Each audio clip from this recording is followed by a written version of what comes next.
পূর্ব মেদিনীপুর জেলার রামনগরে বিজেপির উদ্যোগে সম্প্রতি অনুষ্ঠিত হলো চায় পে চর্চা কর্মসূচি। অনুষ্ঠানে উপস্থিত ছিলেন ভারতীয় জনতা পার্টির প্রাক্তন রাজ্য সভাপতি দিলীপ ঘোষ, যার সঙ্গে ছিলেন জেলা ও ব্লক স্তরের নেতৃবৃন্দ এবং বিপুল সংখ্যক কর্মী ও সমর্থক। চায়ের আড্ডার মাধ্যমে দলের কর্মীদের সঙ্গে ঘনিষ্ঠ আলোচনা করেন দিলীপ বাবু। তিনি বলেন, সংগঠনকে শক্তিশালী করা, তৃণমূলের প্রভাব কমানো এবং কর্মীদের দায়িত্ব ও ভূমিকাকে আরও কার্যকর করা এখন প্রধান লক্ষ্য।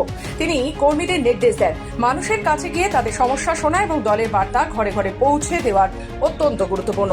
এই কর্মসূচিতে জেলা ও ব্লক নেতৃত্ব দলীয় ভবিষ্যৎ পরিকল্পনা করা, সাংগঠনিক প্রস্তুতি ও আসন্ন রাজনৈতিক পরিস্থিতি নিয়ে বিস্তারিত আলোচনা করেন। উপস্থিত কর্মী সমর্থকেরা উৎসাহ উদ্দীপনা দেখান, যা দলের ভিত মজবুত করার প্রয়াসকে আরও দৃঢ় করে। চায় পে চর্চার মাধ্যমে দলের স্তরে সংহতি বাড়ানো, সংগঠনকে আরও সক্রিয় করা এবং রাজনৈতিক লক্ষ্য অর্জনের জন্য কর্মীদের প্রস্তুত করা যায়।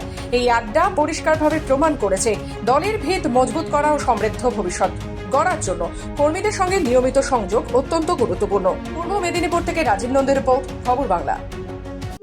মেসি ঢুকেছিলেন, পালিয়ে বেঁচেছেন। এসছিলেন শাহরুখ খান, তিনি কোথায় ছিলেন কেউ কই নাইনি। তো এই হচ্ছে রাজনীতি, নেতাদের বেশি দাদাগিরি হয়, এরকমই হবে। হায়দ্রাবাদ দেখিয়ে দিল কান মুলে যে পশ্চিমবাংলার থেকে তারা অনেক বেশি এগিয়ে আছে। পশ্চিমবাংলার মানুষের বেইজ্জতি করাচ্ছে টিএমসি, যারা বাঙালি বাঙালি বলে নাচে, কেবল রাজনীতিক আর রাজনীতিক স্বার্থ, তার এটা পরিণাম। দুই মন্ত্রী, মন্ত্রী নয়, আরো অনেক নেতা ছিলেন, সেলিব্রিটি ছিলেন, যারা কোনো কাজে লাগে না।